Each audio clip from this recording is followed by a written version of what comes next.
Ever wondered what to do with your old Mac, iPhone or iPad once it is past its prime? Today we're diving deep into how you can safely and responsibly dispose of your Apple devices, keeping your business data secure. By the end of this episode, you will have a step-by-step guide to ensure your data is safe, your old devices are reset properly, and you will learn some insider tips to make the process smooth and hassle-free. I'll unpack all of this after the intro. Hello, and welcome to episode 102 of the Macpreneur podcast. Whether it's your first time or you're a long-time listener, I appreciate that you carve out some time in your busy solopreneur schedule. I've created Macpreneur to help as many solopreneurs as possible save time and money running their businesses on their Macs.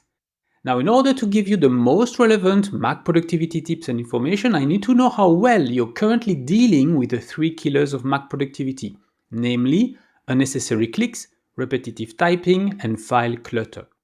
For that, just visit macpreneur.com/tips and answer a few questions, which will take you less than 2 minutes.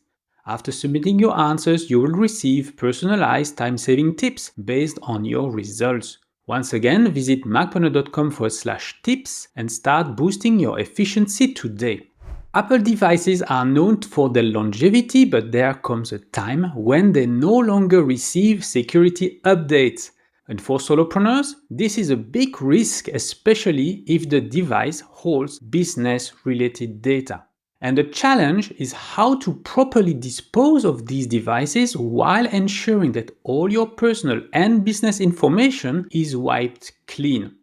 And so the solution is to reset your Apple devices to factory settings, which can vary slightly depending on whether you're dealing with an iPhone, iPad, or a Mac.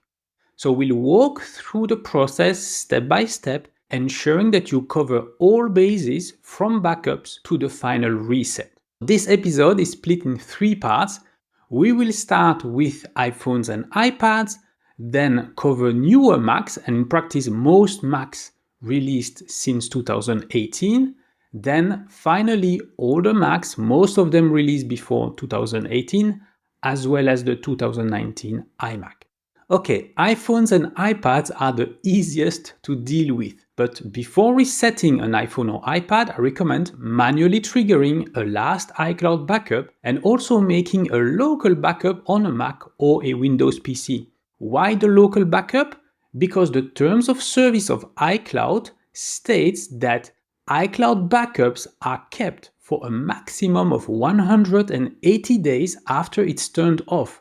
So if you ever needed to restore your old device backup onto another one more than 6 months after resetting it, the only solution will be by using a local backup. The process to reset an iPhone or iPad to factory settings is very simple. Step number 1, you open the Settings app, you visit General and you scroll to the bottom. Step number 2, you tap on Transfer or Reset. It could be simply called Reset on older iPhones. Step number 3, you tap on Erase all content and settings. And step number 4, you enter your Apple account password. This will turn off Find My, and then you will follow the instructions for the rest. After the iPhone or the iPad has been rebooted, it will be ready to be set up again. Now let's have a look at newer Macs, and in particular those supporting a feature called Erase Assistant. So Erase Assistant offers the same seamless process on Mac as what is possible with iPhone and iPad, plus a few more. So it will erase all user accounts and their data, not just your own user account, and it will erase the bootcamp volume if you installed Windows alongside macOS. Now, this feature was introduced with macOS 12 Monterey, so if your Mac is still on Big Sur or earlier and it supports Monterey, upgrading to Monterey could be worthwhile. I say could be because not all Macs running macOS 12 Monterey can use Erase Assistant. Only 2 types of Macs can. The first one are Apple Silicon Macs. So if you have a M1, M2, M3 or M4 kind of device, you will be covered. But for Intel-based Macs, only those with a T2 security chip, like my 2020 iMac, can do it as well. So basically, all Macs produced since 2018, with one exception, the 2019 iMac. Now, to check whether your Intel-based Mac has a T2 security chip, check out this official Apple support pages available at support.apple.com/103265. Don't worry, I will put a link in the show notes. Now, before resetting your Mac, I strongly recommend manually triggering at least a last time machine backup and also making a bootable clone of the internal hard drive. I talked about bootable clones in episode 101, and my tool of choice for that is Carbon Copy Cloner. So why make a bootable clone before resetting the device? Because it's faster to restore from a clone than from Time Machine. And also it would allow you to boot from the clone to access some settings that are very hard to get by browsing just the backup. And if some of your business critical apps require a paid license, double check whether you need to unlicense your old Mac before being able to use those apps on your new Mac.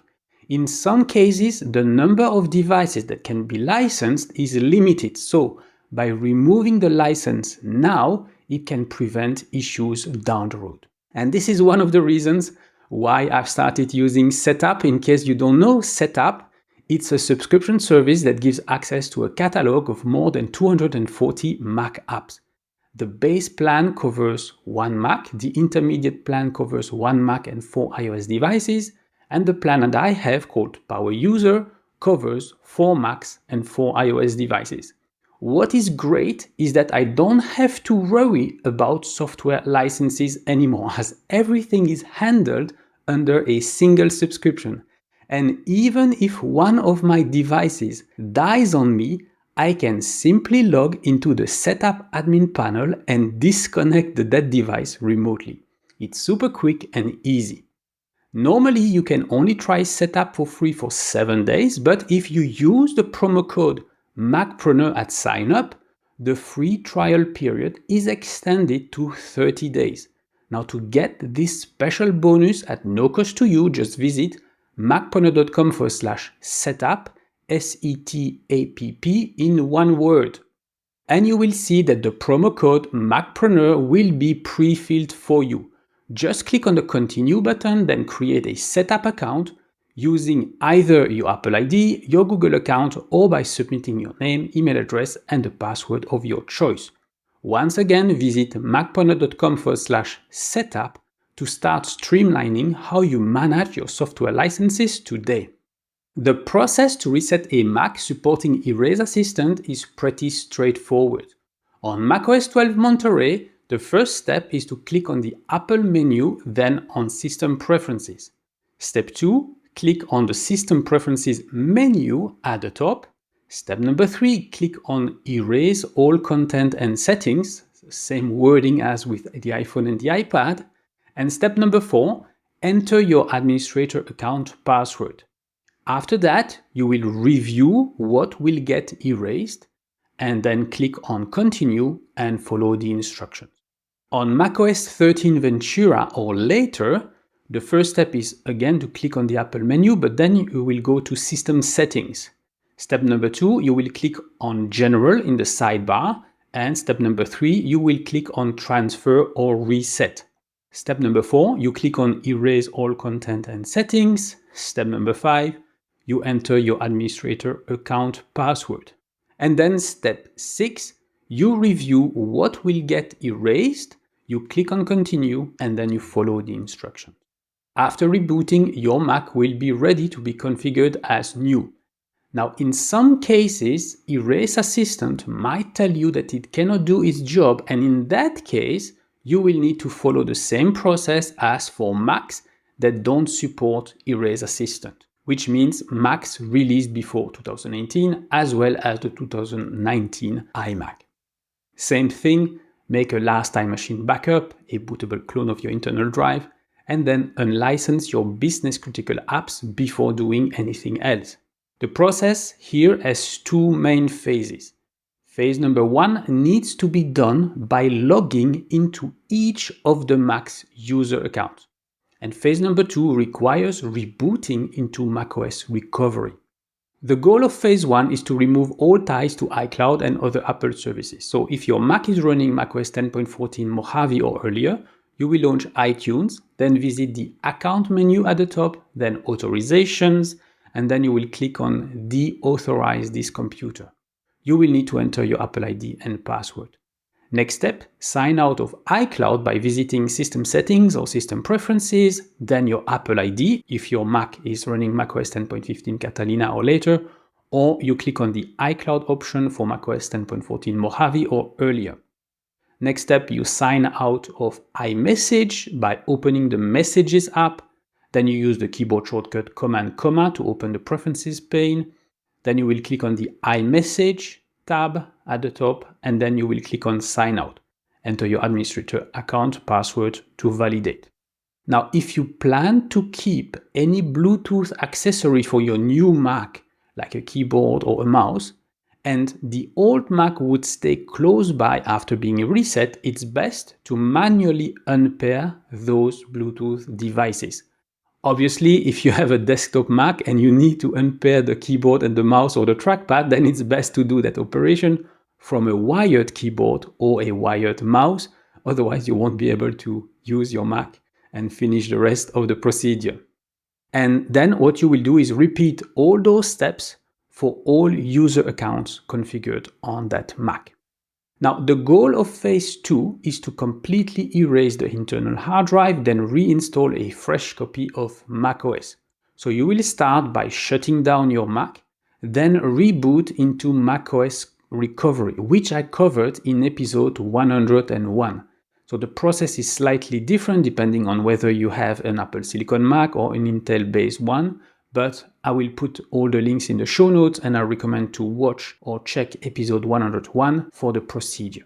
Then you will use a disk utility from macOS recovery to erase the internal hard drive of your Mac. Again, I will put the links in the show notes. Now, don't restart your Mac yet. Instead, choose the option to reinstall macOS, then follow the instructions. And once this is finished, your Mac will be almost ready to be set up again.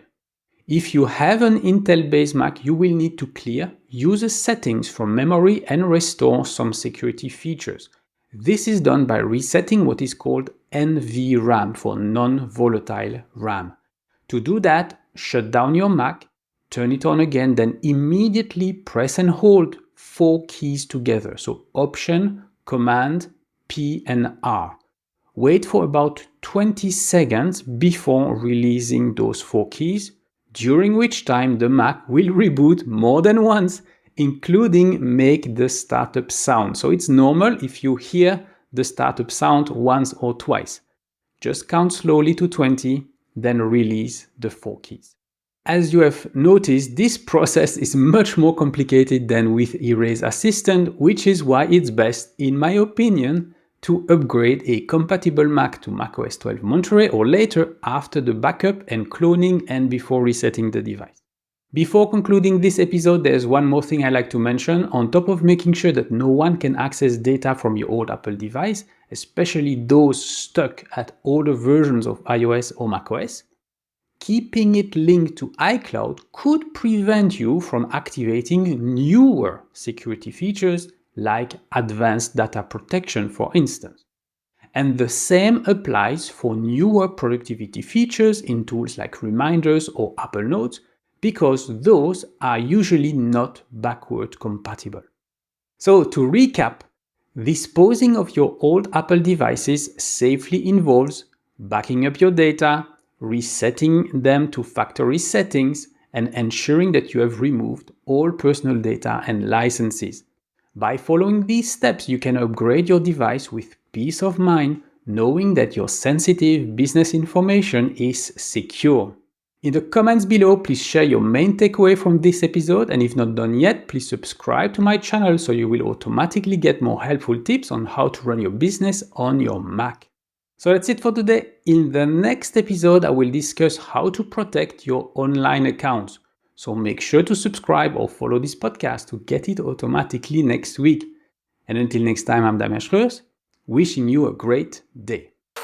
Thank you for watching the Macpreneur podcast. If you've enjoyed the show, please leave a comment and share it with a friend right now.